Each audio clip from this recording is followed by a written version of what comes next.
नमस्कार, स्वागत है आपका। हमने सोचा कि बिहार की इस चुनावी यात्रा में कुछ वैसी शख्सियत से मुलाकात की जाए, उनसे जाना जाए इतिहास को, जिन्होंने बिहार की राजनीति के जो दो बड़े प्रोटैगनिस्ट हैं, उन दोनों के साथ में काम किया है, लालू प्रसाद यादव और नीतीश कुमार। और जेपी आंदोलन से लेकर समाजवाद की जो एक पूरी पीढ़ी तैयार हुई, उस पीढ़ी के सक्रिय सदस्य रहे।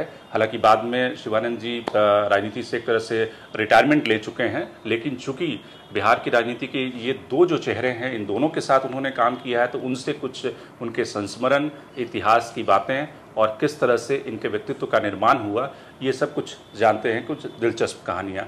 शिवानंद जी, बहुत बहुत स्वागत है आपका। सबसे पहले मैं शिवानंद जी आपसे जानना चाहूँगा कि आप नीतीश कुमार के साथ तो समता पार्टी के संस्थापक लोगों में हैं, फाउंडिंग मेंबर आप एक तरह से। नहीं, समता पार्टी में नीतीश कुमार नहीं थे। सॉरी, समता पार्टी के, समता संगठन हमने समझा, समता पार्टी के संस्थापक लोगों से एक ढंग से समता पार्टी बनी हमारे ही इनिशिएटिव पर, इसलिए कि 1 साल लगा था नीतीश कुमार को मैंने निकलने में वहाँ से। नीतीश कुमार थोड़ा सा मैंने जोखिम उठाने में वो संकोच करते हैं, जोखिम जल्दी उठाते नहीं हैं, काफ़ी कैलकुलेट करते हैं। अभी भी वही हालत है। और इसलिए मैंने बातचीत हो रही थी पहले से, लेकिन अंततोगत्वा वो निकले वहाँ से।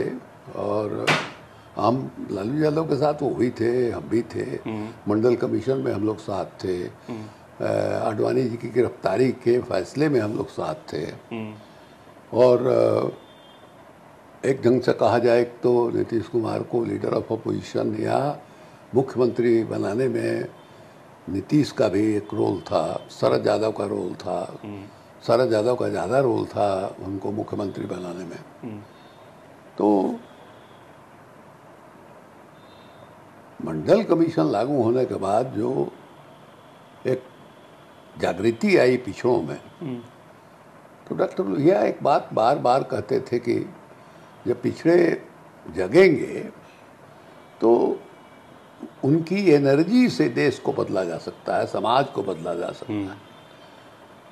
तो उसी में जो उम्मीद थी देश को बदलने वाली और इसके वाली, तो हम लोगों को लगा कि नहीं, नीतीश इसको लीड कर सकते हैं, इसलिए कि पढ़े लिखे हैं, लोहिया को इन्होंने पढ़ा है। किशन पटनायक के साथ हम लोग लोहिया विचार मंच में साथ साथ थे। तो लेकिन उनको निकलने में 1 साल लगा। और उसके बाद जो है फिर जो पहला चुनाव हम लोग लड़े, जब सब जनता दल जॉर्ज उस समय नाम था, तो पहला चुनाव वो माले के साथ गठबंधन करके लड़े। जॉर्ज साहब थे जिंदा, विनोद मिश्रा उस समय जिंदा थे। तो कुल मिला जुला करके 7 सीट सिर्फ मिली। जबकि जब कैंपेन कर रहे थे हम लोग तो भीड़ जबरदस्त जुट रही थी। तो गलतफहमी हो गई थी कि नहीं साहब, सरकार हमारी बनेगी।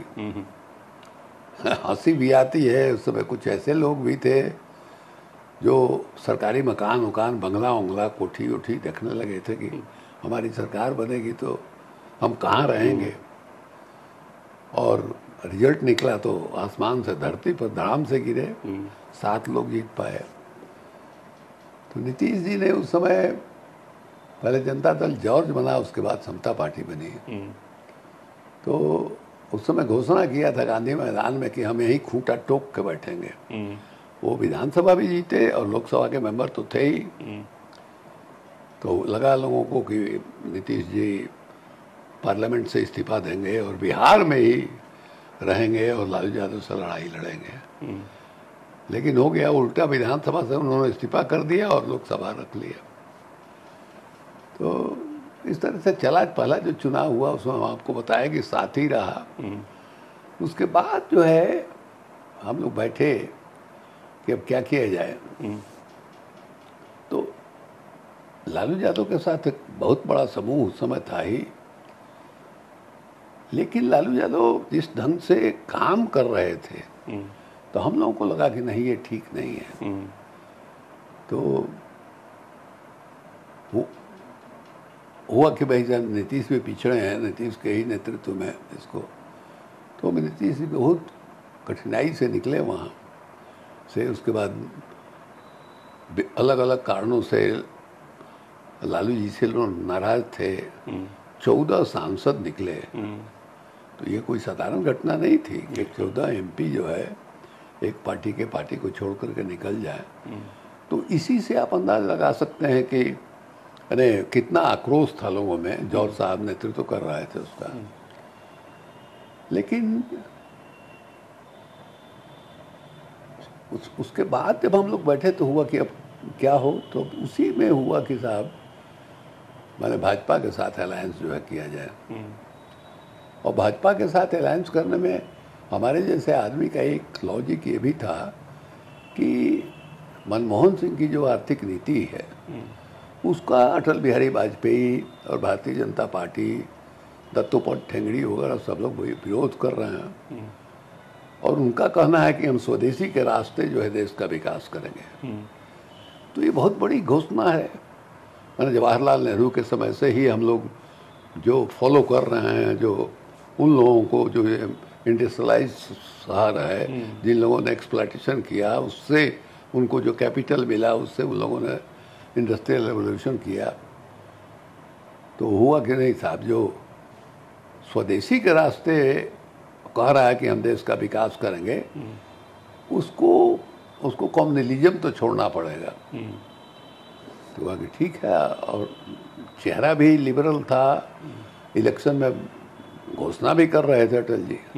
तो उसी में हुआ उनके साथ समझौता। और समझौता के बाद जो है बीजेपी ने ही, अटल जी ने ही नीतीश को घोषणा किया कि नीतीश कुमार ही मुख्यमंत्री होंगे हमारे। तो नीतीश कुमार बने मुख्यमंत्री। सरकार जो है नीतीश कुमार की चल नहीं पाई। अंत में आप ये कह सकते हैं कि मंडल कमीशन लागू हुआ। मंडल कमीशन लागू होने के बाद जो पहला चुनाव हुआ 95 में, उसी में लालू यादव को साफ साफ बहुमत आया। जो डिविडेंड मिला मंडल कमीशन का, उस अभियान का, वो 95 में ही मिला। उनको अपने बल पर बहुमत मिला।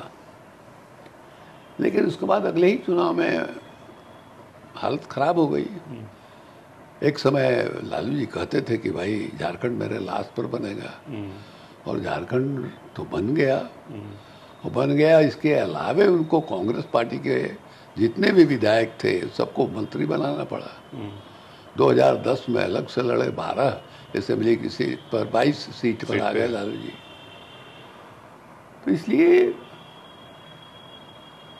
लालू जी का उस तरह से जो कंट्रीब्यूशन आप कह सकते हैं कि चूंकि लालू जी एक ऐसी जात से थे जिसकी सबसे बड़ी आबादी है सिंगल कास्ट में बिहार में। कर्पूरी जी का जब आरक्षण लागू हुआ था तो उस समय अपर कास्ट के लोग सड़क पर निकल के गाली दिए। चूंकि उनका जो जातीय बेस था वो बहुत कमजोर था। इक्के दुक्के उंगली पर गिरने लायक उनकी बिरादरी थी। सड़क पर लोगों ने उत्पात मचाया। उसमें भी अपर कास्ट के ही लड़के थे। और मतलब पार्टी के अंदर जनता पार्टी के भी लोग जो है सड़क पर उतर करके बहुत गंदी गंदी गाली दी गई। अब लालू जी के पूछा पहले क्या नाम है वो, ये हमारा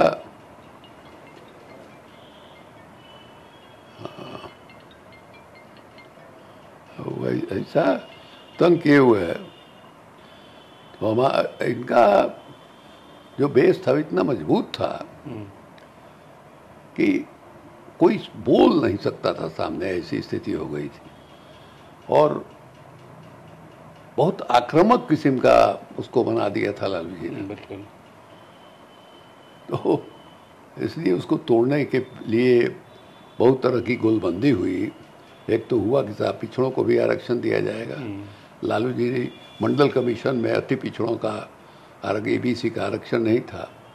आश्चर्य है, जहाँ तक मेरी जानकारी है, जो पहला मैंने कमीशन बना था पिछड़े वर्गों के लिए, काका कालेलकर कमीशन बना था 1953 में, उसने जो है पिछड़ों और अति पिछड़ों को अलग अलग करके रखा था। और मंडल कमीशन में क्यों नहीं रहा, जबकि बैकग्राउंड कर्पूरी ठाकुर का आरक्षण था ही, भी नहीं किए। अब ये एक बड़ा काम नीतीश का हो गया, जो समता पार्टी बनने के बाद जो चुनाव हुआ उसमें 48 टिकट हम लोगों ने अति पिछड़ों को दिया। तो उसका डिविडेंड उस समय उस इलेक्शन में नहीं मिला, लेकिन अंत में वो वही हो गया। महिलाओं को जो पंचायत के इलेक्शन में जो रिजर्वेशन दिया था राजीव गांधी ने, उसको यहाँ इम्प्लीमेंट किया। उसके अलावे जो है मैंने एक ढंग से लड़कियों को साइकिल और ये वो जो शुरू में दिया। लेकिन जिस नीतीश कुमार को समाजवाद के जेपी आंदोलन से निकले समता पार्टी के गठन में, आपको लगता है कि एज ए इंडिविजुअल या as a politician Nitish Kumar में एक नैतिकता, एक सर्टेन लेवल का एक नैतिकता का मापदंड था लालू के बनिस्पत, जिसके कारण नीतीश कुमार पिछले 20 सालों से बिहार में कांस्टेंट बने हुए हैं, या वो डाइल्यूट हुआ बाद के दिनों में? डाइल्यूट तो हुआ ही है ना भाई। मान लीजिए जिस नरेंद्र मोदी को माने नेशनल एग्जीक्यूटिव की मीटिंग हुई बीजेपी की पटना में 2009 में, आपने पूरे नेशनल एग्जीक्यूटिव को बुलाया, अपने यहाँ खाने पर इनवाइट किया, सिर्फ इसलिए कि नरेंद्र मोदी का पैर आपके कैंपस में पड़ जाएगा तो वो अपवित्र हो जाएगा, अपने भोज कैंसिल कर दिया। और आज आप उसी नरेंद्र मोदी का पैर छू रहे हैं, क्या कहिएगा? इससे अधिक पतन जो है क्या हो सकता है? हमको उन्होंने राज्यसभा में भेजा, लालू जी, मैंने नीतीश कुमार ने खुद आके हमको, हम मॉर्निंग वॉक से निकल रहे थे, वहाँ आके हमको पकड़ के ले गए, भेजा हमको। उसकी तो 2013 में 2014 में हम रिटायर किए। तो समता पार्टी को बनाने में मैंने हमारे जैसे लोगों की बहुत बहुत बहुत मेहनत हम लोगों ने किया। 12-12 दिन 13-13 दिन घर से बाहर निकल के लगातार जिला सम्मेलन, विधानसभा सम्मेलन, ये सब करना जो है। तो उस समय वार्न किया कि भाई देखो, ये नरेंद्र मोदी जो है इसको हल्के मत लो। ये चाय बेचने वाला आदमी प्रधानमंत्री के कुर्सी का इतना मजबूत दावेदार है, तो ये अलग किस्म के मिट्टी से बना हुआ। और सबसे बड़ी बात है कि ये भी पिछड़ी जात में ही पैदा हुआ। तो इसको पूरा वो national media, electronic media, live broadcast वगैरह किया। अब उसके बाद जो है हम गए नहीं नीतीश कुमार के यहाँ। हमको लगा कि जाएंगे नीतीश कुमार के यहाँ तो उनको लगेगा कि हम उनसे फिर आए हैं कहने के लिए कि नहीं भाई हमको फिर से रिपीट कर दो। अमूमन नीतीश कुमार एक व्यक्ति को, काउंसिल हो, पार्लियामेंट हो, राज्यसभा हो, 2-2 मौका देते थे। तो हमको उन्होंने निकाल दिया पार्टी से। पार्टी से राज्यसभा का तो नहीं दिया, और उनको हिम्मत नहीं पड़ी हमको अकेले निकालने के लिए। तो उसमें हम लोग 3 लोग गए थे, उसमें एनके सिंह भी थे और एक साबिर अली था। और साबिर अली रामविलास जी ने उनको भेजा था राज्यसभा में, वो इनके साथ चला आया, रिजाइन किया। उसके बाद दोबारा राज्यसभा का जो बीच में पोल हुआ तो दोबारा वो जीता, और इसी शर्त पर गया था कि भाई आप हमको अगला टर्न, उसको उन्होंने कमिट किया था। और एनके सिंह का कहना ही क्या था। एनके सिंह जब इनके पार्टी में आया, एनके सिंह का जो माने इंडस्ट्रियलिस्ट लोगों के बीच में, तो यहाँ अंबानी सब आए थे, उनको भी हटाया, सबको हटा दिया। तो आपसे जो उनके डिफरेंसेस हुए वो इसी बात पे हुए कि आपने कहा कि भाई लोकसभा में तुम्हारे पास कैंडिडेट नहीं है लड़ने के लिए 40 और नहीं ना, हमारा ये कहना था कि आप जो है उसको हल्के मत लीजिए और उसके हिसाब से आप तैयारी कीजिए। ये हमारा स्टैंड ये था। और दूसरे आप देखिएगा कि मान लीजिए गोधरा में जो कुछ हुआ, गोधरा के बाद नरेंद्र मोदी का एक ऐसा इमेज बन गया था जिसके बारे में खुद नीतीश कुमार कहते थे कि जिस आदमी का नाम लेने से करोड़ों अल्पसंख्यक लोगों के मन में भय पैदा हो जाता है, उसके साथ मेरी तस्वीर कैसे आएगी?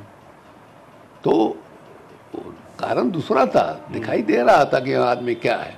और आप जो है गांधी का नाम लेते हैं, लोहिया का नाम लेते हैं, कर्पूरी ठाकुर का नाम लेते हैं, तो आपका उसके साथ अलायंस कैसे हो सकता है?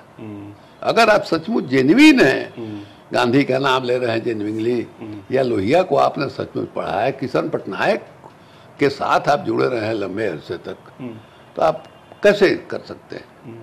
लेकिन हमको निकाल दिया। दूसरा देखिए कि दूसरा एक्सट्रीम ये हुआ कि उसका पैर छूने लगे आप।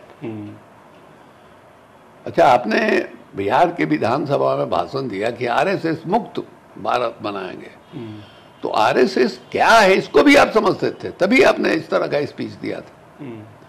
और आज जो है फिर वही है, वही के वही हैं आप। तो नीतीश कुमार का आप कुल मिला के आप कह रहे हैं कि पतन हो चुका है, या फिर नीतीश कुमार में कुछ ऐसे गुण रहे समाजवादी आंदोलन से निकल के चीफ मिनिस्टर के रूप में, या व्यक्तिगत? देखिए, शुरुआती तौर पे नीतीश कुमार ने जो पंचायत और नगर निकाय में अति पिछड़ों को आरक्षण दिया, ये बहुत बड़ा काम था और एक बहुत बड़ी आबादी उनके साथ जुड़ गई। क्योंकि जो कास्ट सेंसस है उसके मुताबिक 36% पॉपुलेशन जो है ईबीसी का है, तो उस ईबीसी को आपने एम्पावर्ड किया पॉलिटिकली। पहले कौन पूछता था कि मैंने हजाम कहाँ है, बढ़ई कहाँ है, लोहार कहाँ है? अब जो है लोग देखने लगे, वो ईबीसी एक ताकत के रूप में उभरा। उसके पहले तक लोग कहते थे कि यादव कितना है, तो राजपूत कितना है, तो भूमिहार कितना है। चीज बदल गई, तो ये उनको मिला। दूसरे अलग होने के बाद कुर्मी भी बिरादरी से थे, तो एक कुर्मी कोयरी लौ कुश एक चला था, उसका भी लाभ मिला इनको शुरुआती दौर में।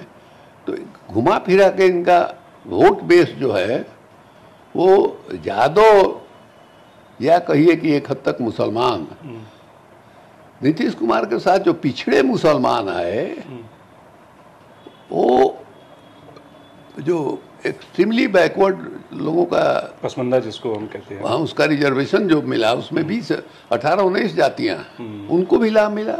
नौकरी में रिजर्वेशन है और दूसरे चीज़ों में रिजर्वेशन है।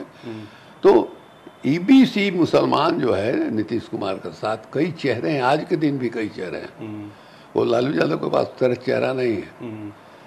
तो ये ताकत उनकी बनी और उसके बाद बीजेपी के साथ अलायंस हो गया। तो उनको कहीं ना कहीं से भीतर से मन कचोटता था, तो वो उधर जाते थे। लालू यादव के साथ हाथ मिला, दो बार इस तरह की घटना हुई। अब हम तो चूंकि बिल्कुल अलग थलग हैं,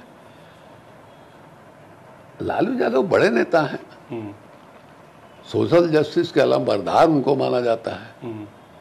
तो मान लीजिए नीतीश कुमार आपके साथ दो बार आए और दोनों बार चले गए, तो कहीं न कहीं से आपकी क्षमता पर कि आप उनको अपने साथ जोड़ करके नहीं रख पाए, तो संदेह कोई अगर करता है तो नाजायज तो नहीं करता है।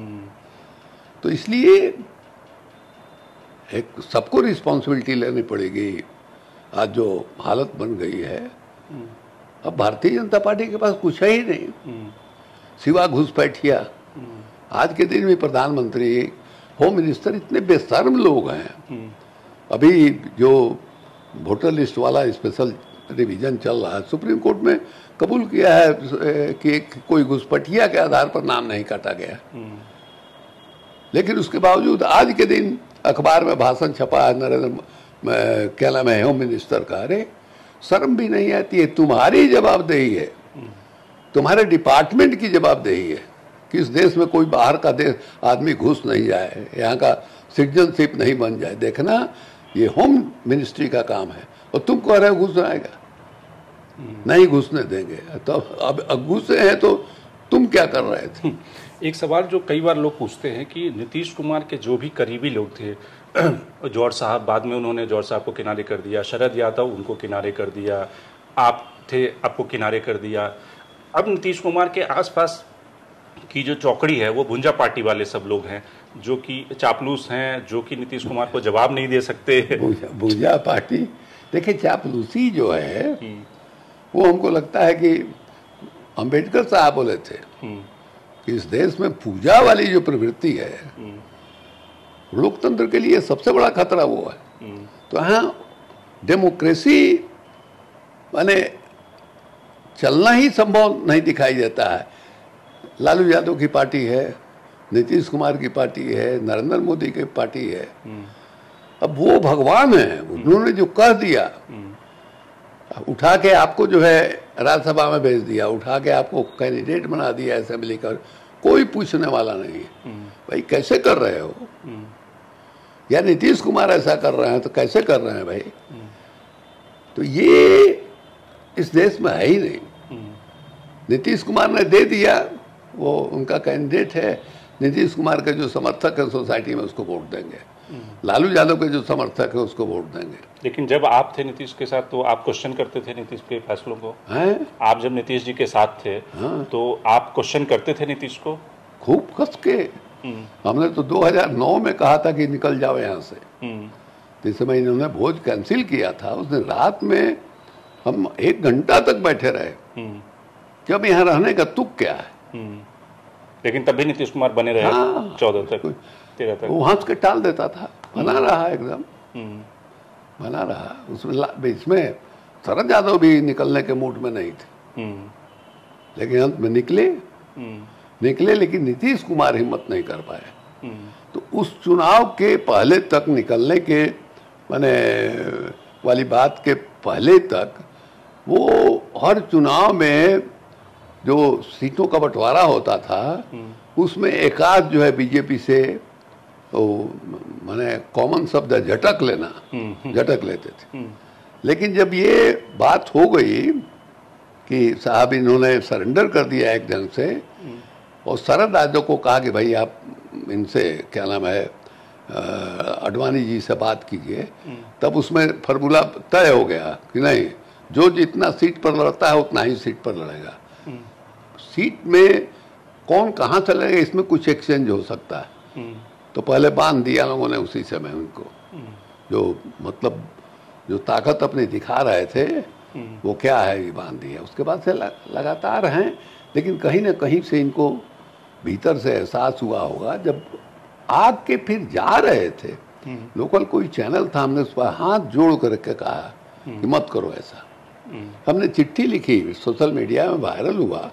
हम कहे कि हार जीत का कोई मतलब नहीं है, मैंने बहुत लोग हारे हुए जो लोग हैं उनका भी नाम इतिहास में दर्ज है। महाराणा प्रताप हार गए लेकिन आज भी उनका नाम लिया जाता है। नेपोलियन खुद हार गया लेकिन फिर भी उसका नाम लिया जाता है।